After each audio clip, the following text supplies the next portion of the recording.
having this meeting in Bali. For those of you who joining us virtually, good morning, good afternoon, or good evening in different part of the world. Before we begin, on behalf of all members and attendees, let me offer first my deepest condolences to Sunichi-san and Haruhiko-san. We are all in this, and also for all the Japanese delegate, as well as the people of Japan. This is for the tragic death of former Prime Minister Shinzo Abe. Prime Minister Abe was one of the greatest global leaders, as we are all were fortunate to see firsthand during Japan 2019 G20 presidency. So our thought as well as prayers with you. For our meeting today, we are going to begin by also extending my deep gratitude for all your active participation during our meeting, as well as during our very difficult, but sometimes it's very fruitful consultation and communication with you all. I really appreciate for all countries, international organizations, the G20 members, as well as all invitees. You are all conveying a very encouraging message to us, that is, you strongly support Indonesia G20 presidency. And this is really a very good asset for us to continue maintain in leading as well as navigating, managing this very, very challenging year for us as a G20 presidency. When we last met in April, it was in a very challenging circumstances. And today, we are meeting with the challenging circumstances which even more deepen. So this is something that I do understand that all of you, all of us here, are facing with a very... camera, but how do I make sure that my backdrop is appropriate? Okay. We are all facing a very difficult situation to manage as a finance ministers as well as central bank governor. We are witnessing an alarming increase in risk to food security as the impact of the war in Ukraine and sanctions as well as export restriction, which are exacerbating the effect of the COVID-19 pandemic. This all has driven food prices to record level. We are likely to see these challenges to be global, to the global economy that will persist, and we need to address this issue. How to avoid the food price that keep even increasing. With the increasing food price, this could push millions more people into a state of food insecurity. According to the World Food Programme, the number of people facing acute food insecurity has more than doubled since 2019 before pandemic, from 135 million to 276 million. There is an urgency with which the food crisis should be addressed.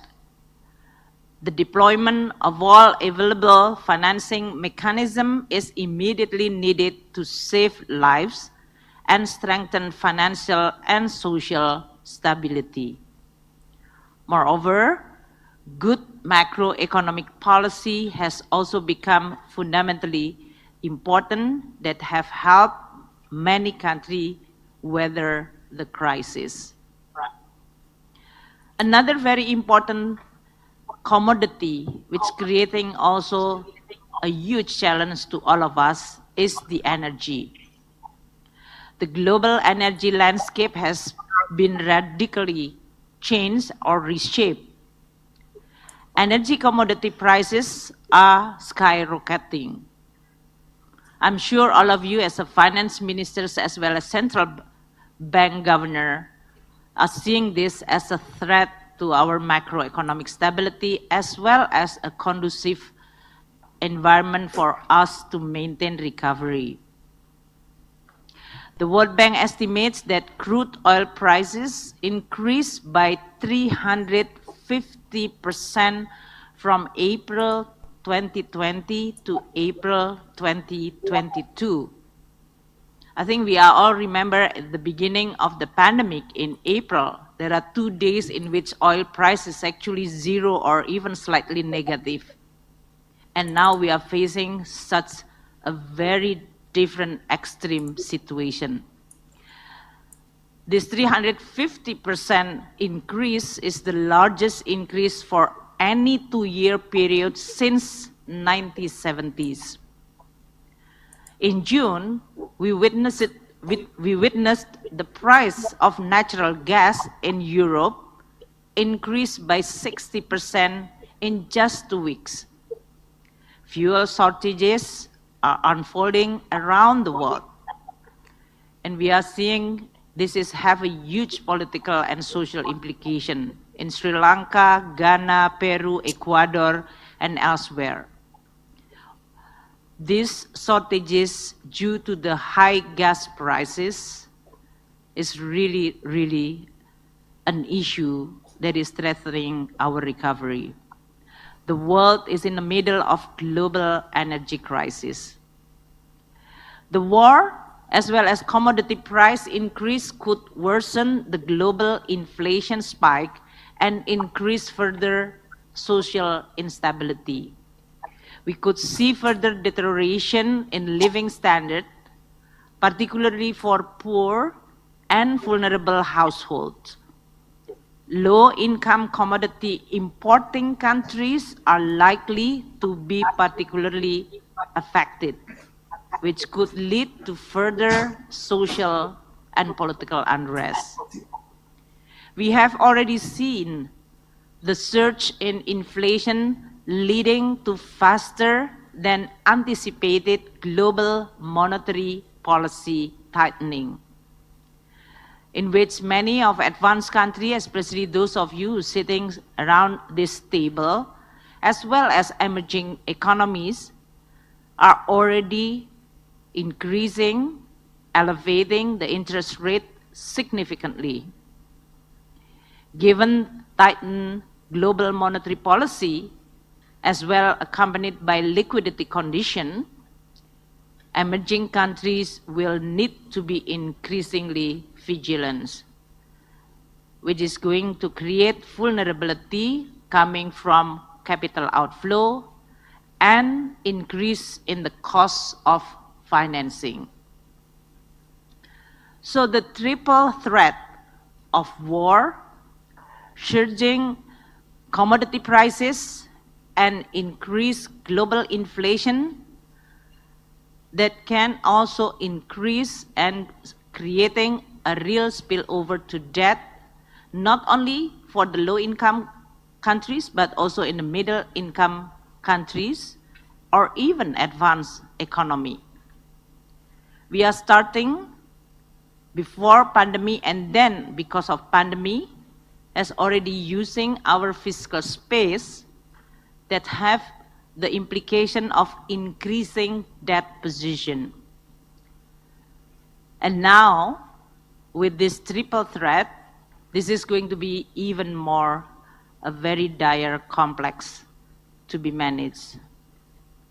Around 60% of low-income countries are already in or near debt distress, while dozen developing countries may be unable to meet debt payment over the next year.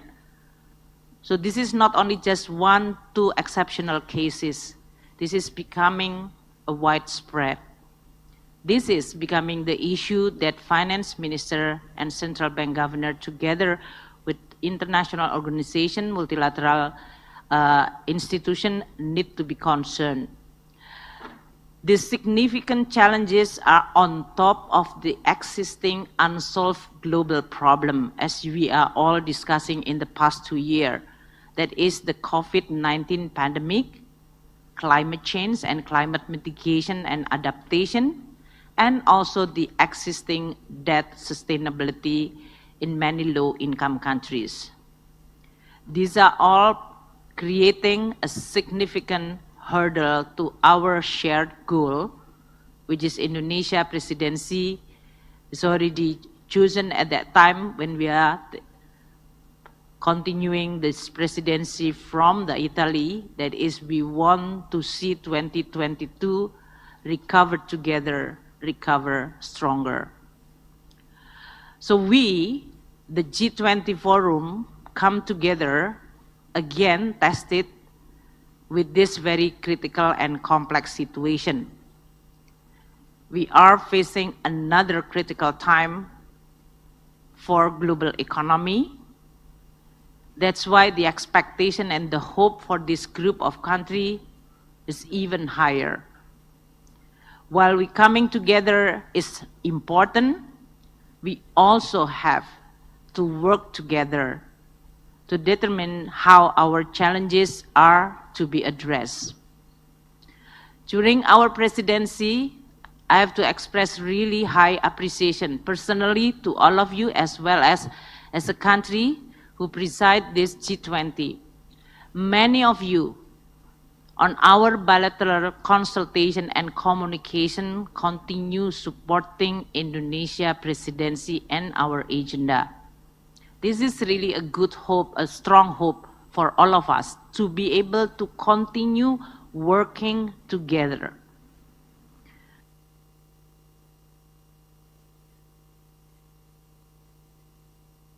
We need to go further.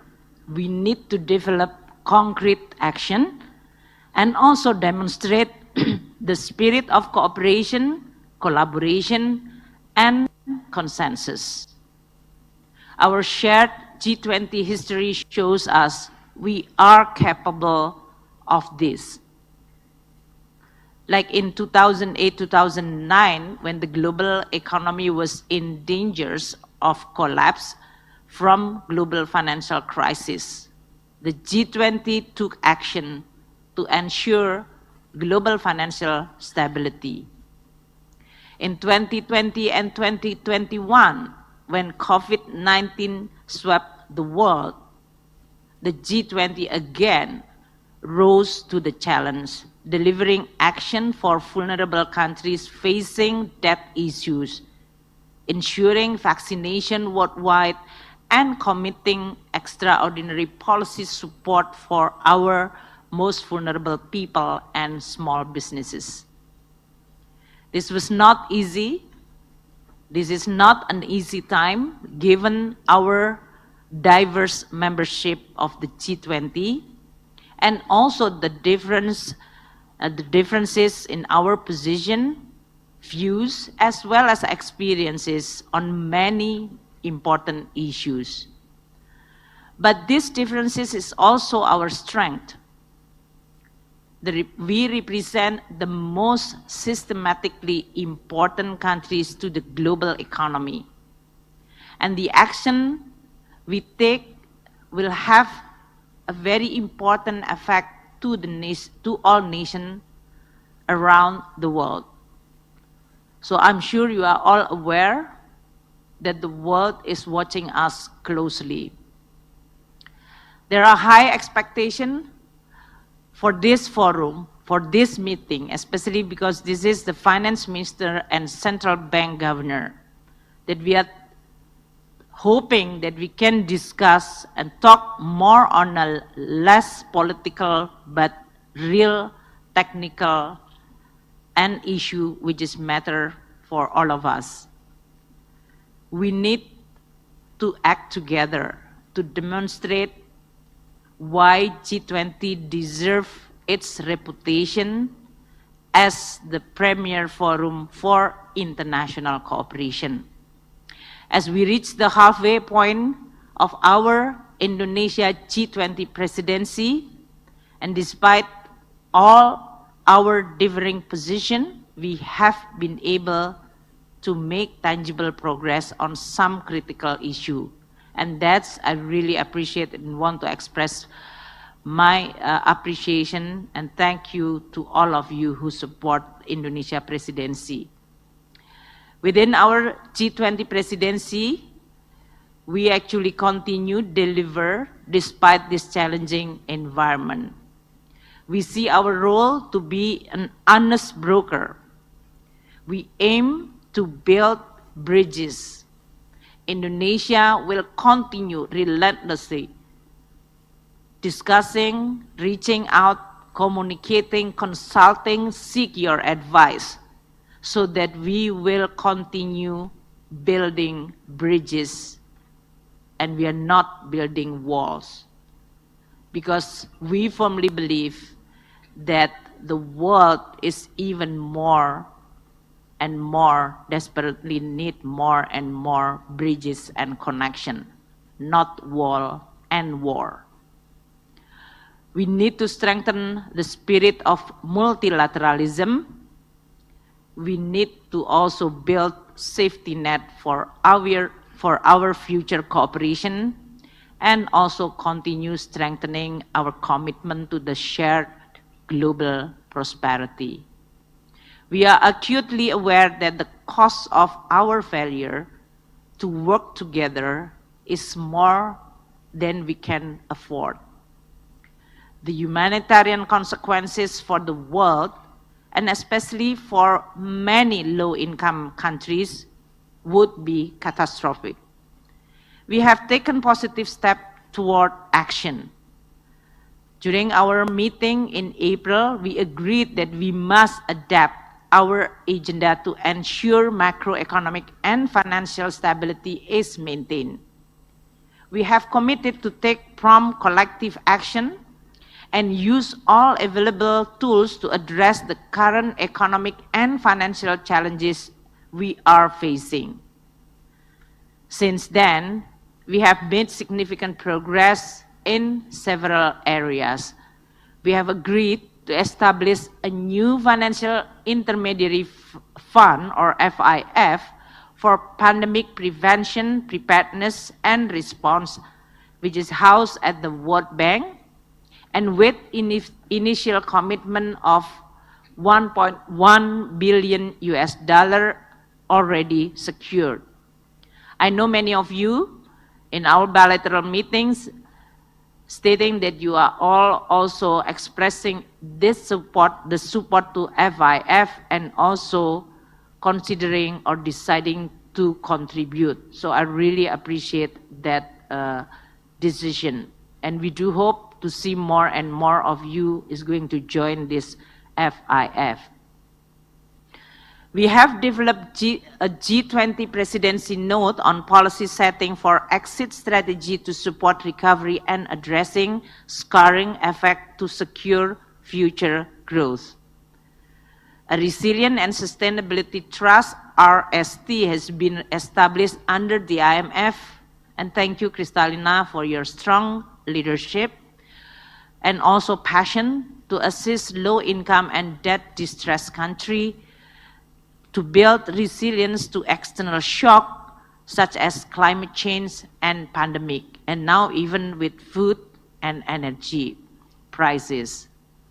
We have seen the first meeting of the Creditors Committee to discuss debt relief for Zambia and the prospect of progress in other countries with similar needs.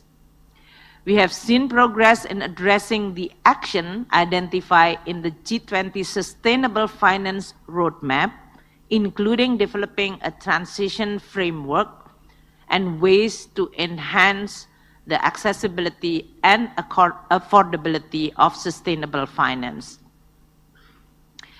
We have discussed a number of case studies of transition activity or initiative to achieve just and affordable transition, such as the Energy Transition Mechanism, involving collaboration among countries, MDBs, private sector, and philanthropies.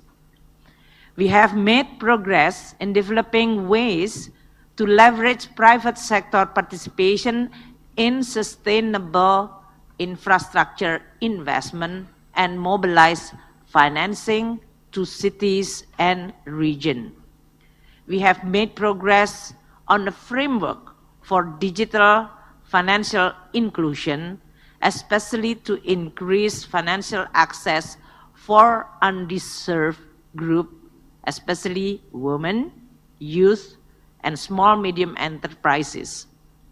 Despite all those concrete progress and achievements, the G20 has been criticized for failing to deliver action. I think many of you has been now interviewed by CNBC, Bloomberg, and they are asking whether we are going to be able to deliver action. So it is clear that we must step up our efforts and do more. This is despite all those achievements and progress. We need to collectively find ways to contribute to build bridges between each other and also to recapture the spirit of the G20 to deliver more action. I really appreciate a lot of support, especially from the previous presidency, Italy, and the next presidency, India, that we both continue communicate. Even I get a lot of advice from the previous presidency, that is Saudi. So thank you so much for all your both personal as well as institutional support to all of us, which is facing this very complex task. We still need to show the world that we deserve to keep our reputation as the premier economic forum for international cooperation. This should be done through addressing the current crisis that we are facing and working to prevent any further crisis. And the best way to show the world is by sharing with them an update from us and also our discussion and also our action. I am sure that your deputies have briefed you on where this process is up to, and the format of our update is still being discussed with you all. But I really wanted to take this opportunity to assure you our intention to get the result that can be communicated clearly to all outside stakeholders. Given the circumstances we are facing, we are trying to find the best solution for the format of the update that we will share. We can promise you that we are not trying to circumvent any processes. We continue communicate, reach out, consult with you all indiscriminately, all of you. I really appreciate the work from our deputies, and I also appreciate many of you which is responding positively. We are flexibly trying to find the best solution for the situation in our consultation with all members. As a group, we are in this situation together. This is no playbook. This means that we must be creative in finding solution. And then it is really that we are inviting you here in Bali. Bali is an island in which so many artists, everything can be touched to become beautiful. Whether this is ceramic, whether we are talking about bamboo, you can see all over places that everything is always in a very artistic because of the artists here in Bali. So I do hope that many of you, by being here, or even if you are in distance but virtually participating, you are going to get a little bit sprinkle of this magic artists so that we are going to make situation better and better. It is likely that we are all need to update where we end up in sharing the document from this presidency. While it is true that our ultimate this is ultimately the presidency decision on what need to be included in the document, we are all very much want to have all members support to this document, in which we can share what we cover in our discussion, what we've already achieved, and what is the future of our focus. Our to-do list over the next 2 days is not a small task. We will focus not only on the emerging issue facing the global economy, but also aim to progress all our agenda to support global economy and also achieving strong, sustainable, inclusive, and balanced growth. We have set combination of 7 important agenda to achieve that goal. We will discuss the current global situation and its risk and how to address the key global issues. This includes how we provide greater energy and ensure food security and sustainability. We will reiterate our commitment to deal with the COVID-19 pandemic and ensure we are better prepared for the next pandemic. We must continue to assist vulnerable countries manage their debt and to close the financing gap they face. We need to improve productivity and strengthen financial stability and regulation while improving financial inclusion for financially vulnerable and undeserved groups. On a global tax agenda, we will discuss how to make progress on more stable and fairer international tax architecture. On climate, we must increase sustainable financing to achieve our climate goals.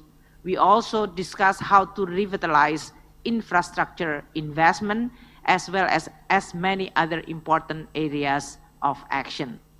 So coming together here today is really a big step forward in working through our differences in position and in building bridges toward each other. I hope I can count on you all to find ways that we can maintain the G20 strong track records and working collaboratively to deal with this global crisis.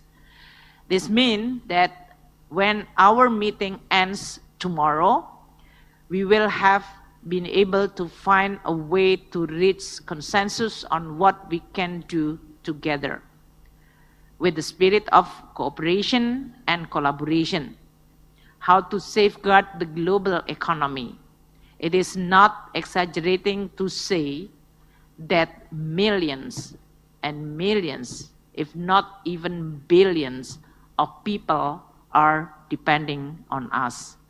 So we must show the world that the G20 deserves its reputation. Thank you so much. So let us start with our first session.